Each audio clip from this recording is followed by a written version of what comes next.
There are many different messages on fats. So many. So what I'd like to do today, I'd like to show you the molecular structure of fats.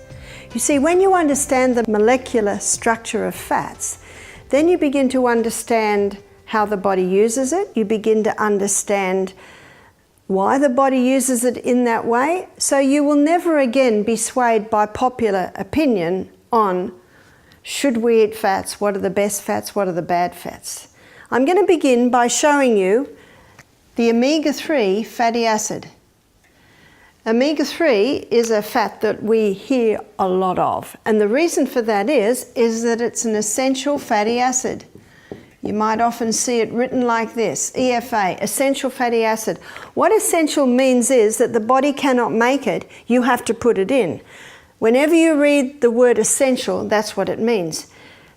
And what are we told is the highest source of omega-3? Fish? And yet no creature can put omega-3 into their fatty acid chain, only plants can. So why are fish so high? Because fish are eating a one-celled algae that is high. So you can do superior to fish oil. You can get your omega-3 by foods, by plant foods. Flaxseed is the highest source of omega-3. Flaxseed and linseed are basically the same thing. Chia seed is the second highest source of omega-3. What I'd like to show you now is why it is so important in the body. Omega-3 is an 18-chain fatty acid. This is the molecular structure of omega-3. There are 19 trillion of these in one drop of oil, so that's the magnification that we're looking at.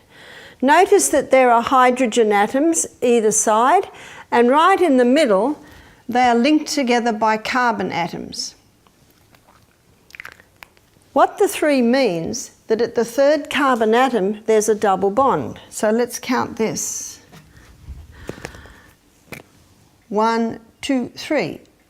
The double bond means that instead of one link, there are two links. And whenever you get a double bond, these hydrogen atoms go, and the hydrogen atoms underneath develop an electromagnetic field between them. As a result, they start to repel each other, and that causes a kink in the chain because of this repelling action. In omega-3, or the omega-3 found in flaxseed and linseed, there are 3 double bonds. So 1, 2, 3, we've got another one there, 1, 2, 3, and we have another one there. So these double bonds are gone. These hydrogen atoms are gone. And the electromagnetic field is happening underneath. This causes 3 kinks in the chain. Number 2 kink, number 3 kink, causing the oil to be a very fluid oil. It's a very thin oil because of its 3 double bonds. What do they paint cricket bats with? With linseed oil, because it disperses so easily. So when you eat this oil, it causes the blood to thin. It disperses on the skin. It's a lovely oil to take via mouth, so you get nice supple skin. The body loves using this omega-3 for cell membrane function and repair. So the name given to this oil is a polyunsaturated fatty acid. Poly meaning more than one double bond. Unsaturated because there are 3 empty spots on the fatty acid chain. Let's have a look at the effect of the double bonds in the body. They create an electromagnetic field. That's important for us because we are electrical people. There's a spark of electricity in every cell of the body. And specifically, our electrical system is our nervous system. So it's a great brain food. Double bonds are also light sensitive. That means the light is attracted into these empty spots. Those empty spots are also heat sensitive. The heat is attracted in. And they also act like a magnet to oxygen. What this means is that when we eat these oils, our electromagnetic field is ensured. We absorb more light, more vitamin D. We're able to manage our heat better in our body, and we're getting more oxygen. Remember, the most vital element needed for life? Cancer cannot live in the presence of oxygen. What an amazing oil. In fact, some writers have called this a super polyunsaturated fatty acid. The body uses omega-3 for the starting point in the anti-inflammatory cascade, so it's a powerful anti-inflammatory. What about sunflower? Sunflower contains omega-6 fatty acids. It is also an 18-chain fatty acid, but the 6 indicates the position on the fatty acid chain of the first double bond. 1, 2, 3, 4, 5, 6. There's its first double bond, and there are 2 double bonds in this fatty acid chain.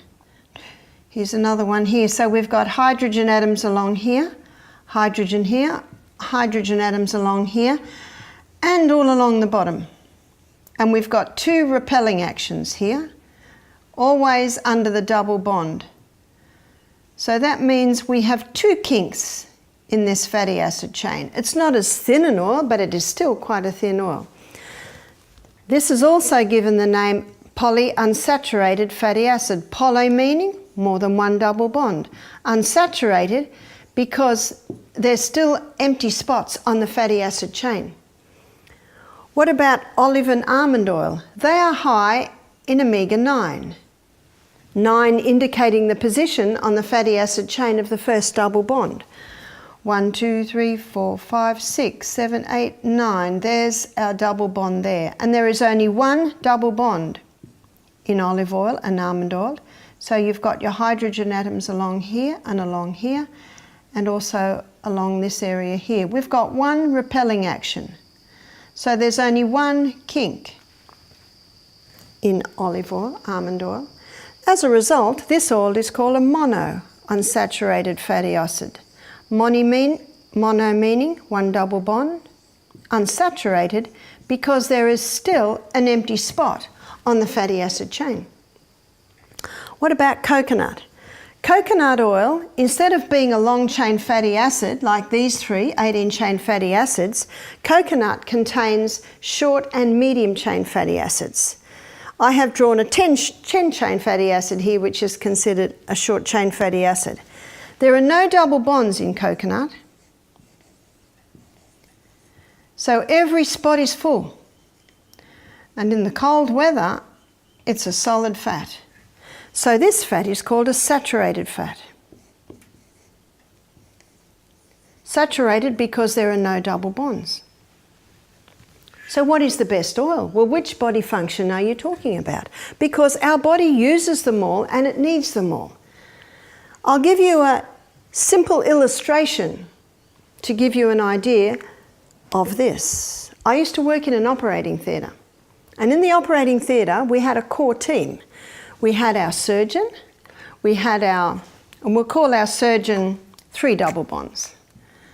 We had our assisting physician, there's 2 double bonds. We had our theatre nurse, 1 double bond, and we had our trolley boy, no double bond. Our trolley boy's name was Fred, and he was a very stocky, strong young man of about 35. He was very good at his job. He could lift the patients with ease. He was so strong. He was very good at scrubbing out infected theatres. We enjoyed Fred because he did his job well, but there was just one area where we were constantly trying to refine Fred. When it was time to take the patient into recovery, I would say to Fred, "Fred, it is time to wheel the patient in recovery." And he'd say, "Fine." And he'd start wheeling it, but he would bang the trolley against the door, he would bang it. And we were constantly saying, "Fred, gentle, gentle." And he was gentle, you know, he had a job to do and he just did it. Now, if the surgeon didn't turn up, would we put Fred on the job of surgery? No, no, no. And if Fred didn't turn up one day, would we put the surgeon on Fred's job? No, no, no. The surgeon had beautiful hands and we don't want to hurt the hands. Can you see my illustration? In the operating theatre, every member of the team was vital, and actually we could not function if any of them were not there. And it is exactly the same with these oils in the human body. Every oil has its function. The body loves using omega-3 for cell membrane function and repair. Let me show you the omega-3 family. The omega-3 that is found in flaxseed, linseed, is called alpha-linolenic acid. Alpha-linolenic acid has 3 double bonds. And we've already seen that's quite a fluid oil. In the body, it's broken down to EPA. In the body, ALA is broken down to EPA. EPA has 5 double bonds. In the body, EPA is broken down to DHA. And DHA has 6 double bonds. So you can see how fluid these other oils are, incredibly fluid. And the body loves using DHA for cell membrane function and repair. In the fish eats ALA in the one-celled algae. In the fish, ALA is converted to EPA. In the fish, EPA is converted to DHA. And then man extracts DHA and says, this is superior because the DHA that the cell uses is already available for you. You don't have to wait for the body to convert this to this to this. But if 3 double bonds is sensitive to light, heat and oxygen, how sensitive is 6 double bonds? And I question the ability to extract the DHA and not have it exposed to light, heat and oxygen and thus destroyed. And the fish that are the highest in DHA are also the highest in mercury. And of course the DHA, being a fat, is found in the fat. And so I believe it is much safer and much easier just to get your omega-3s from the flaxseed or the chia seed. Our waterways and our seas are very polluted today, and it's difficult to get fish oil that is not contaminated. So what is the best oil? Your body uses them for different functions. Your body loves using the omega-3 for cell membrane function and repair. Omega-6 and omega-9 are used as side issues, whereas the body loves burning coconut oil as fuel. Let me show you. Let's go to the gastrointestinal tract. Here is mouth, here is your esophagus, here is stomach, here is liver, here is gallbladder, bile duct comes down, and bile duct connects with the neck of the pancreas. And here is your duodenum, the first part of the small intestine. There's pyloric sphincter. The duodenum is lined with little villi. Let me magnify the villi. Up in the middle of the villi is the lacteal. This is part of the lymphatic system. And over the villi is a blood capillary network. Do you remember I said to you the other day, anything that goes in our gastrointestinal tract is not part of you or me till it gets broken down to tiny substances, then absorbed into the blood. Let me show you now what happens with the 3 long-chain fatty acids. They come into the mouth, they are not dealt with in the mouth. They come into the stomach, they are not dealt with in the stomach. They come into the duodenum, bile from the gallbladder emulsifies it or breaks it down into tiny little particles. Then pancreatic lipase further breaks it down to glycerol and fatty acids, and then it is absorbed through the brush border around the lacteal, going straight to through the brush border around the villi and into the lacteal. So there's your lacteal there.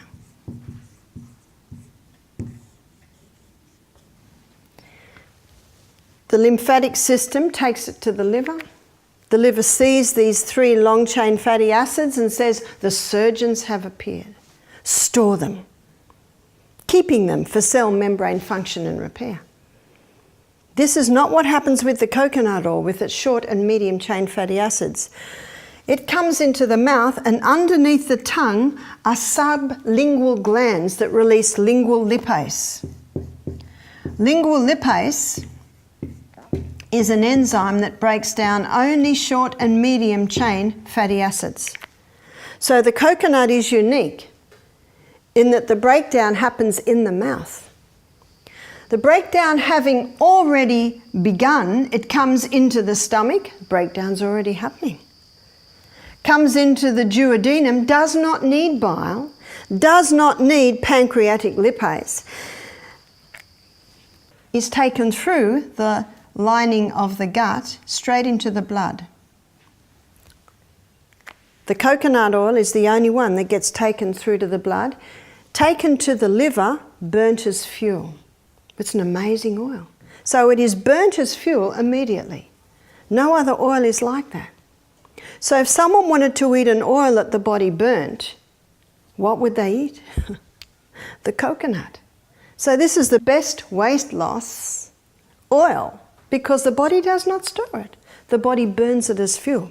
Now if someone's going to drink huge amounts of coconut oil, maybe the body will be forced to store it because so much is coming in. Whereas the body stores these long-chain fatty acids. And yet we have been told for so long, if you want to lose weight, you must stop the coconut. It's a saturated fat. Saturated fats have got a bad name, and yet they do not deserve that bad name. It can be like the farmer who got a whole lot of coconuts cheap. He gave them to his cows to fatten them up. The cows lost fat, put on muscles, started bounding around the paddocks. So if you want to lose weight, put on muscle and bound around the paddocks, what oil do you eat? The coconut. Coconut has a few fatty acids. One is lauric acid. And lauric acid is found in coconut, 48%. There's only one other food that has lauric acid. It's a strong antimicrobial fatty acid. Butter has 2%. That's the only other food that has it. Actually, breast milk has it too. They say breastfed babies are smarter because breast milk contains omega-3, omega-6, omega-9, saturated fats. It's an excellent fuel for babies, the best. Can't be equaled, actually. Coconut is also 40% antifungal. It's because of its other fatty acids as well as the lauric acid. It has caprylic acid and capri acid. It's an excellent oil. An excellent oil or cream or milk for people who have pancreatic problems or liver problems because it bypasses the need for bile and it bypasses the need for pancreatic lipase. And if you go into the supermarket and go to where they sell the baby formulas, the milk formulas, you will find in nearly every milk formula there will be either coconut oil or palm oil. And they add that to baby food because it's so easy to absorb, does not need the bile and does not need the pancreatic lipase. Dr. Bruce Fife has written several books on the wonders of the coconut oil. One's called Coconut Cures, one's called The Miracle Oil Coconut Oil, one's called Oil Pulling. His two most recent books are Stop Autism Now and Stop Alzheimer's Now. Excellent books. And they are both books on degeneration and neuroinflammation. Stop Autism Now is probably more about children, whereas Stop Alzheimer's Now is more about adults and all cases of neurodegenerations. And he uses the coconut oil. There is one chapter in both those books that's called The Ketone Miracle. And he gives the story of how in about 1920, a group of doctors were putting their patients on strict fasting to cure epilepsy. And it did. You see, in fasting, the fat cells are getting broken down to release energy, and they release something called ketones, which can be used as fuel. But ketones are neuroprotective and they're neurohealers. So what these doctors found is that they were getting phenomenal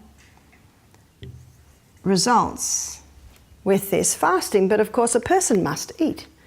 So they decided to try a diet that mimicked the fasting, which was a very high fat diet. So they basically stopped all carbohydrates, they ate very few vegetables, high meat, high fat diet. And the same thing happened. It's called the ketogenic diet. The people did not return to their epilepsy, but a very, very difficult meal to eat because of the high fat. And Dr. Bruce Fife, in his book, he calls it the coconut ketogenic diet, where he basically suggests doing what I've been advising here. Drop the carbohydrates right down, increase the fibre with your vegetables, good amounts of protein, and he uses animal protein, but I suggest the vegetable protein. And he says begin by having 1 teaspoon of coconut oil 3 times a day, even build that up to a dessert spoon of coconut oil 3 times a day. Some people even getting up to a tablespoon of coconut oil 3 times a day. With this excess coconut oil going in the body, the liver converts this medium chain fatty acids to ketones. And ketones, as I told you, are neuroprotectors and they are neurohealers. There was a movie made, I think, in the 90s called First Do No Harm. It has Meryl Streep in it, and it's a true story about a mother whose child got epilepsy. They were, of course, rushed him to hospital, tried different medications. Some medications sent this child like a mad boy, jumping off buildings, all sorts of things. So they changed his medication. Now he just turned into a zombie. And they were beginning to talk about cutting the top of his head off to do some tests on it. So the mother was terrified, as you can imagine. The child was only about 7. So she went to the library and she researched and she researched and she researched. And she found the ketogenic diet. And it was done at Johns Hopkins Hospital. I think it is still done there. And so to cut a long story short, she got her son there. They immediately fasted this little boy for 2 days. Do you know that was not a worry, because the medication he was on, he just didn't want to eat. They fasted him for 2 days, then they put him on the ketogenic diet, which was high fat. You know, he was eating bacon and eggs, and some meals were like mince, but a little bit of tomato, a little bit of lettuce. I think in the first week he went from something like 10 seizures a day to about 3 in the week. I can't remember the exact timelines, but you can read it in Stop Autism Now, and you can see it in the movie First Do No Harm. But I think it only took a matter of months and this child was no seizures at all. And years later, still no seizures. Now, they told the parents that he would eventually have mental retardation because of the amount of fits that he was having. And he got to the point where he's the top of his class in school. Wow, just incredible story. And that's why the chapter in the book is called The Ketone Miracle. Just incredible. And Bruce Fife says you can get a far more acceptable dietary program by just dropping your carbs, having the vegetables, the proteins, and supplementing with the coconut oil. In Stop Alzheimer's Now, he has equally amazing stories of people who've been having turnarounds with Alzheimer's, dementia, multiple sclerosis, Huntington's chorea, Parkinson's disease. So I think every home should have that book, because I don't know anyone who wants Alzheimer's. And he shows in this book that you can prevent damage to the brain cells, but you can also, by implementing the coconut oil, begin to have a healing taking place. The other day I told you that every membrane around the cell, every cell has a membrane around it, and that membrane is 50% protein, 50% fat, except for the brain cell, 70% fat. So that gives you a little bit of an idea on why the fat is so important in brain health. 100 years ago and before, human beings got their polyunsaturated fats from the food that they ate.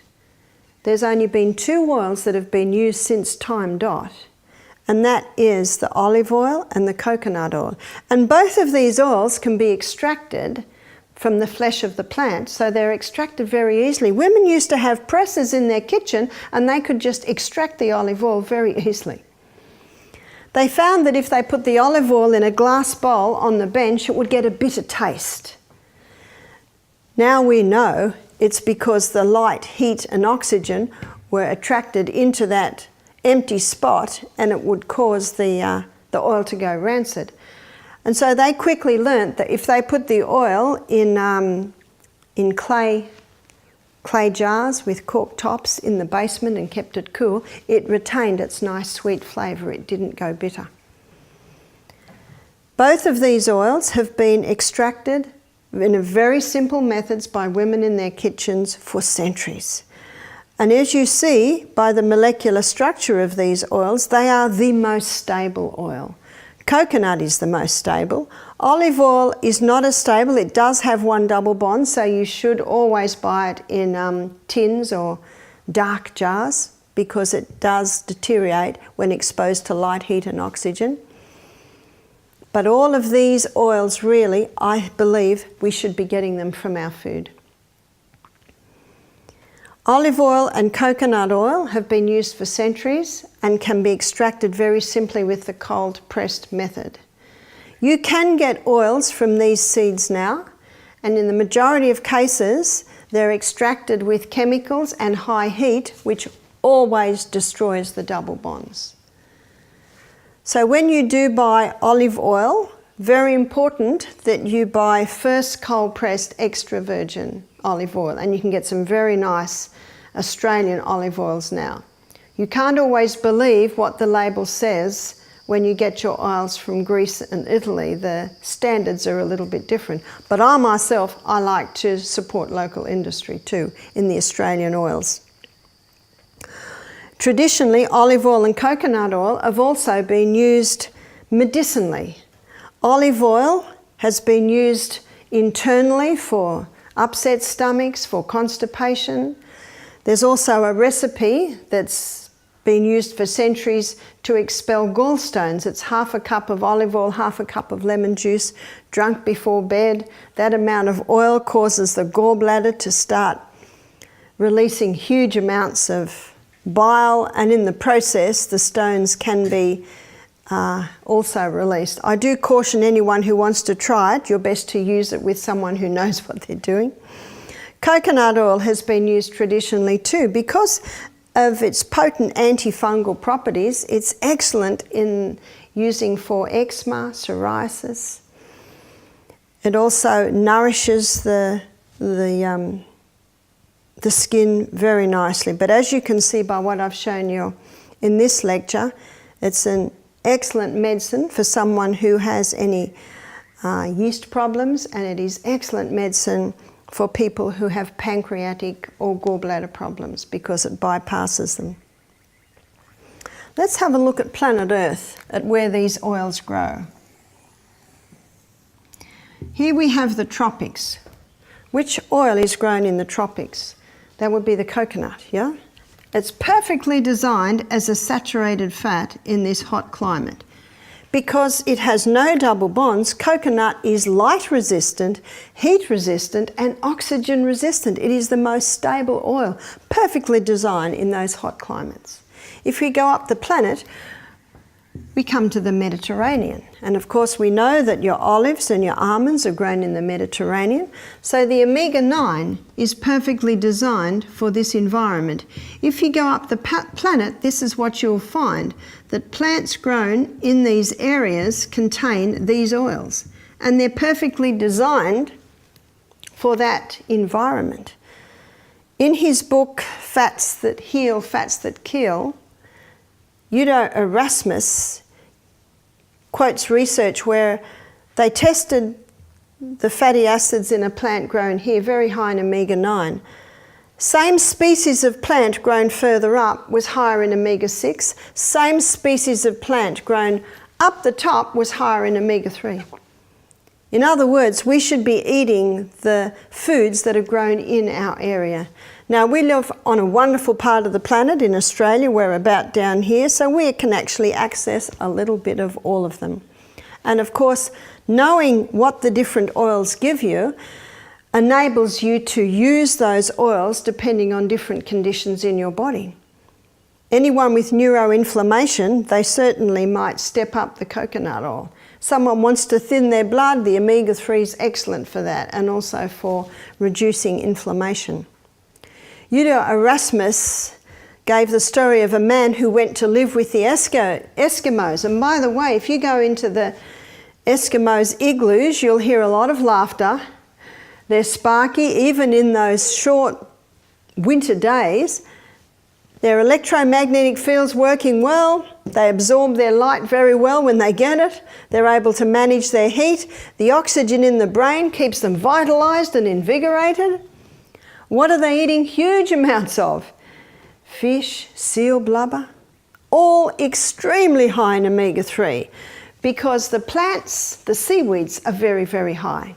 And so the fish are high, and then the seal that eats the fish is high. But in the northern countries of the planet today, there's a mental disease spreading through called the SAD disease. It's seasonal affective disorder. You may have heard of it. They blame the lack of sunshine, but there's never been sun. Something else has come into the equation. And the problem is they're eating the SAD diet. Have you heard of the SAD diet? Standard Australian diet, standard American diet. That diet is usually very high in carbohydrates, high in animal and animal fat, very low in the omegas, usually quite low in vegetables with all your minerals. It's the SAD diet. I think God's got a sense of humour because the nut with the highest amount of omega-3 looks like a brain, and of course that's your walnut. So we need to be eating a variety of all of these oils because they are required, in fact essential for proper body function.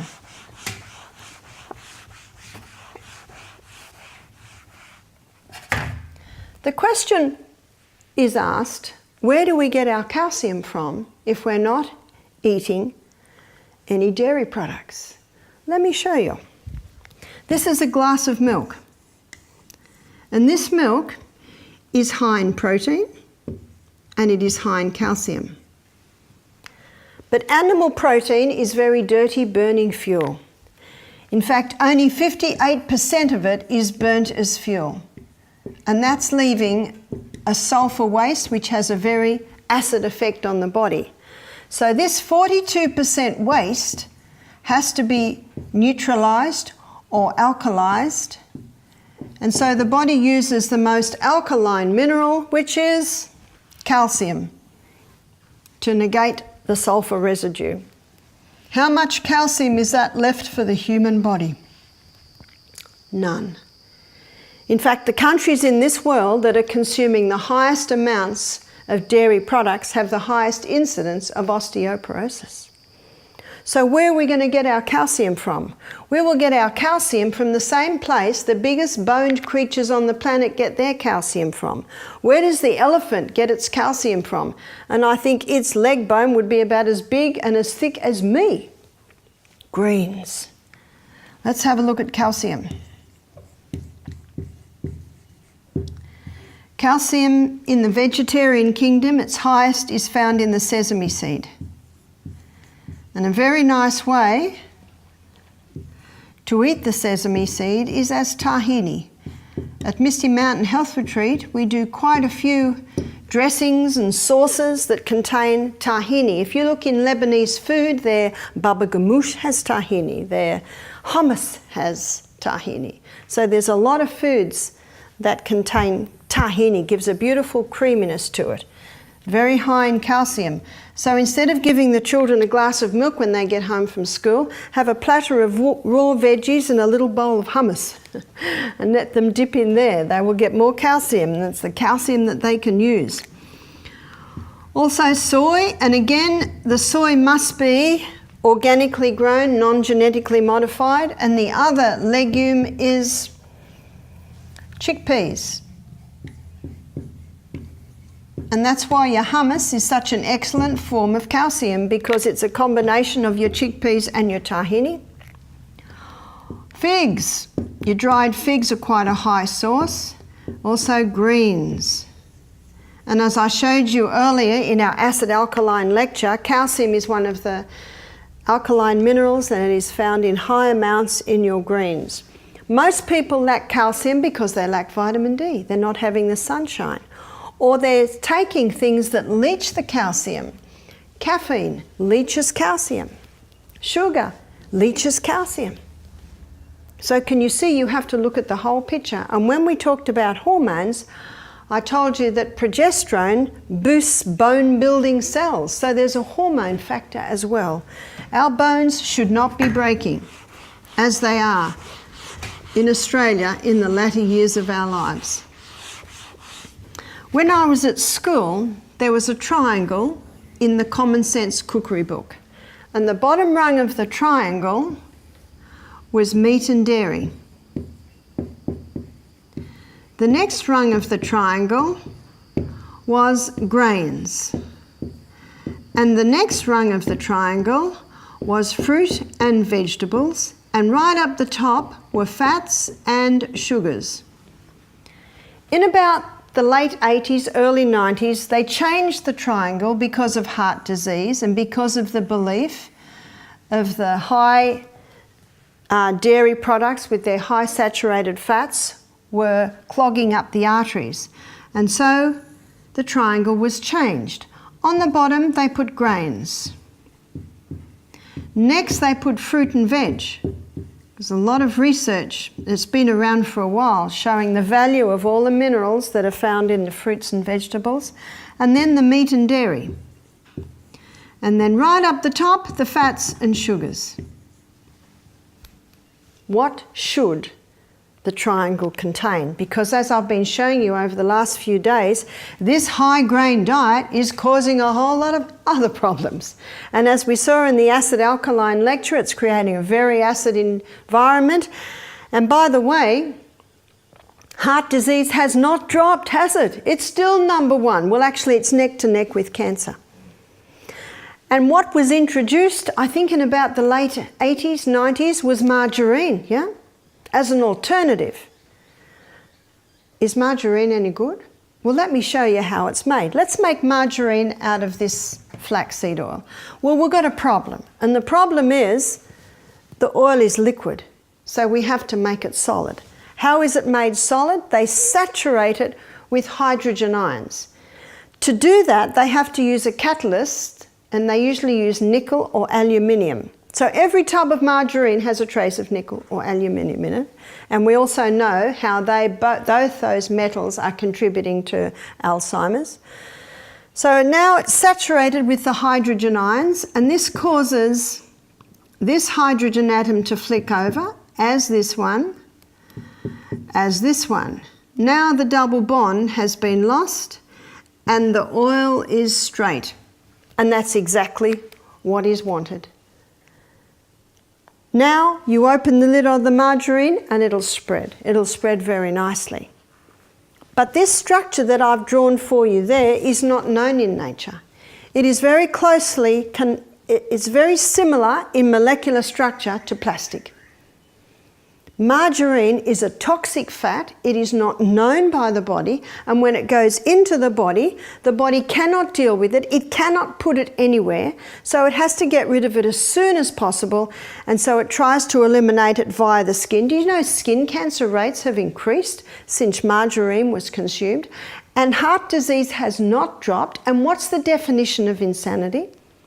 To do what you've always done and expect different results. It is not working. Margarine is a toxic fat. It should not go anywhere near the body. Some people say to me, well, what about olive oil margarine? My question is, what about it? If you take the lid off it, is it liquid like olive oil? No. The only way you can safely get your olive oil solid is to put it in the freezer. And I know some families do that. And the children are quite excited to have a tub of butter, but it's actually just frozen olive oil. And you put it on your bread and it will spread. So then the next question is asked, well, what do you put on your bread? I like olive oil on my bread, and my husband likes avocado on his bread. Let's go back to our triangle. What should our triangle be? Fruit and vegetables. For some people, the fruit has to be reduced, so we'll put fruit on sideways, but vegetables, no limit on the vegetables. And the next rung, legumes, seeds, they're good proteins, grains. Remember, the grains are the negotiating part of the meal, and then up the top we've got the fats and the sugars. So we'll say oils, honey, all very concentrated foods, maple syrup. My rung has 3, because I believe that the vegetarian food and the vegetarian protein is a far superior one. Let's have a look at that triangle through a few different windows. Let's look at it through the pH window. Does it get a tick? It does, because the most alkaline forming food are your vegetables. So it gets a tick. Let's look at it through the point of view of the colon. The colon needs to be swept every day. Vegetables are high in fibre, high in minerals, low in sugars. Whereas fruit is high in fibre, high in sugars, but low in minerals. So for your healing, your vegetable is superior. So for the colon, oh yes, we've got our fibre. What about the liver? And as we showed in a previous lecture, the liver needs beta-carotenes found in your orange and your red coloured vegetables. There it is in large amounts. It also needs protein. Protein is coming through in your legumes, in your seeds. The other thing up the top here is your nuts. Nuts are an excellent form of protein, fibre and fats, but you must not overdo them. If you overdo nuts, you can develop an allergy to nuts. They're very concentrated food. So looking at it from the liver point of view, it gets a tick. We've got our proteins here. We've got our beta-carotenes in our orange and our yellow and our green coloured vegetables. What about the brain? We haven't discussed the brain in detail yet, but the brain needs the essential fatty acids in the oils and nuts. It needs the proteins to make the neurotransmitters out of. It needs the vegetables for the minerals, so the brain does get a tick. What about cost? What's your cheapest food in this triangle? It is your vegetables. Your concentrated foods are the most expensive, but you only need a little bit of them. So cost-wise, it gets a tick. What about availability? There's always fresh fruit and vegetables available. And your legumes, your seeds can all be stored. So we get a tick again. So you will find a lot of nutrition books still have the old, basically outdated triangle. But there are many nutritionists and doctors who are claiming that this is the accurate triangle. And I totally agree. And you can see by looking at it through our different windows, they all get a tick. So the million-dollar question often asked now is, what do we eat for breakfast? What do we eat for lunch? What do we eat for tea? Let's have a look at some breakfast. Breakfast. My suggestion is always start with fruit. You see, breakfast means break fast. And fruit is a lovely, light, refreshing way for your stomach and your colon to break its fast. If a person has a yeast presence, if a person has diabetes, I would suggest they go for the low GI fruits. If a person is conquering cancer, I would say put fruit on hold initially. And then one may have a grain. It might be millet. It might be quinoa. It might be buckwheat. The Polish love their buckwheat. Aussies are getting used to it. Aussies like buckwheat pancakes. There are a variety of grains, and it allows the family to start getting used to different grains. And then on that one might have some coconut cream, remember? Excellent oil. Or one might have the pear Brazil nut cream that I mentioned earlier. On top of that, one may sprinkle some chia seeds. Sandra Cabot made LSA famous. LSA. And in many shops you can buy linseed or flaxseed, sunflower and almond already ground up in little plastic bags ready for you. But don't touch them, because you can see from my illustration today, the light, heat and oxygen quickly cause a destruction of the double bonds. So within about an hour of grinding, especially the flaxseed or the linseed and the sunflower, the light, heat and oxygen have been attracted into here and the oils are spoiled. There is a use for your coffee grinder. You can grind your seeds in it just before you eat your breakfast. So let's put in some LSA too. Flaxseed or linseed is a very high oil seed. 3 teaspoons of ground linseed will deliver 1 teaspoon of the oil. So it's a very high oil. Most people are very happy with that breakfast. Or some might prefer savoury. So this is breakfast number 1. Breakfast number 2, maybe some fruit, always a nice way to start the day, with some nuts and seeds. And then they might have some sourdough toast.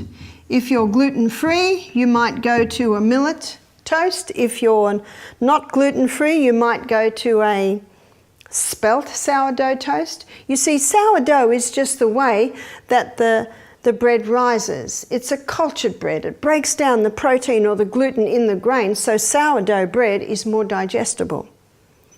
On top of that, you might have some savoury lentils. Or on top of that, you might have some scrambled tofu, which is a delicious way to have tofu. Some may prefer that. So what do we have for lunch? So you see, the fine-tuning in every case is yours. We should enjoy what we eat.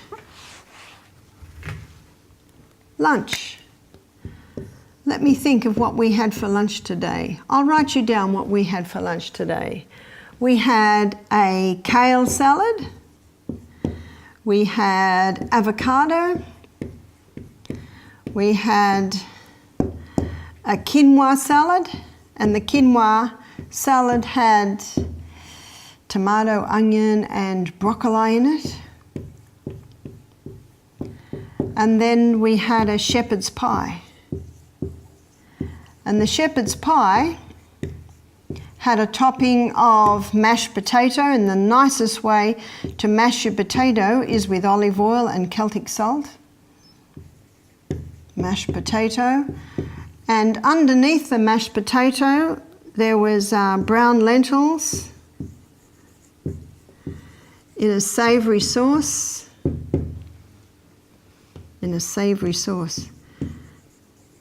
If you want to know how to make legumes taste amazing, buy an Indian cookbook, buy a Lebanese or Italian cookbook. They know how to make them taste nice. They know their legumes because for centuries that's what their protein source was. They don't have the land to graze the cattle. We had a couple come here, they're Lebanese, brother and sister. They were in their early 30s. They said, recently a friend of ours came for tea and we said to our mum, "Mum, cook some lentils. Our friend is a vegetarian." She said, "I'm not going to serve poor man's food." You see, growing up in Italy, they saw the lentils as poor man's food. I said, well, now you can go back and tell her it's the rich man's food because it is such a superior protein. And there's so many things that you can do with legumes. You just need to find out what to do with them. What about tea? But first of all, where I go there, let's make an assessment of the fibre. Everything's got fibre. The protein. There's a little bit of protein in your quinoa or your quinoa. There's protein in your lentils.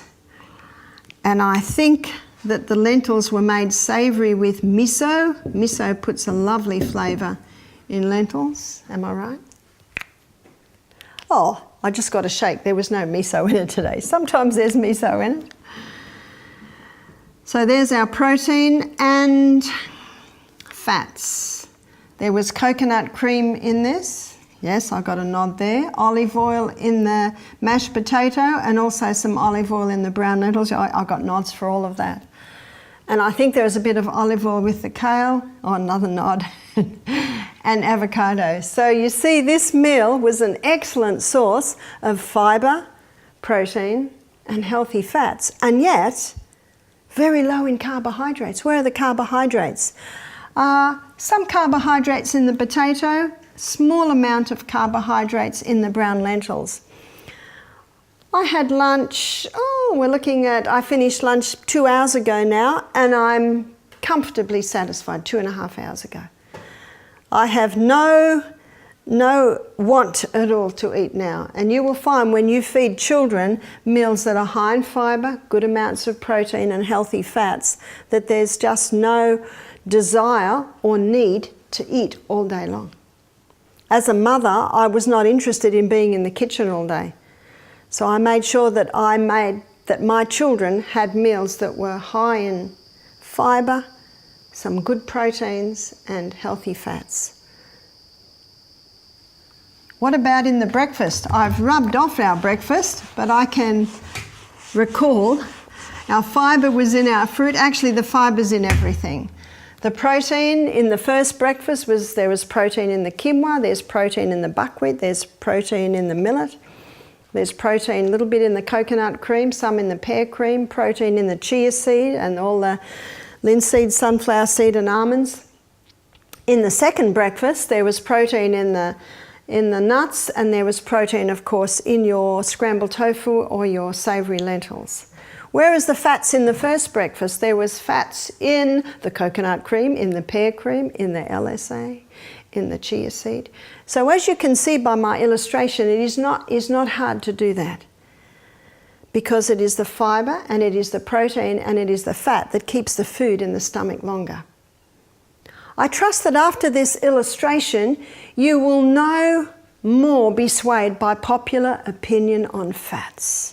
I trust that I have shown you enough evidence that the fats are important, the type of fat is important to eat them in their natural state with a little bit of added either olive oil or coconut, both excellent oils, and basically it is your palate that defines that. We don't need very much. In fact, in the shepherd's pie that was made today, we had 7 people for lunch today, and I would endeavour to say that about a tablespoon of olive oil went into that dish. Would that be right? About that. Do you know what that means? Everyone got about half a teaspoon of olive oil. See, that's not a lot. And maybe everyone got a quarter of a teaspoon of coconut cream. You don't need very much. It gives it a beautiful flavour, it gives a beautiful richness. And how often have people's tables been deficient in flavour and taste because they think that the fats are bad? When I cook with olive oil, I put my olive oil in at the end of my meal so that I'm not destroying my double bond. If you did want to fry a little bit, sometimes our cook likes to fry a little bit to get the flavour out of the onion or the garlic, then the no double bonds coconut oil is the one to use. I know Zach does our potatoes in coconut oil and it is delicious, it is crunchy, and yet he does it in the oven. He lightly coats the potatoes, puts them in a high oven, and they're just like chips. Some people think we've deep fried them, but all we've done is put them in a high oven. Delicious. and yet you are not destroying because there are no double bonds. And the flavour. Most people don't even know that it's cooked in coconut oil because you can't even taste it. You certainly can overdo it. So, of course, we need to recognise that they're very concentrated foods and you don't need very much. So I trust you're excited with the prospect of beginning to implement some of these things into your lifestyle, into your table, into your food. Please enjoy.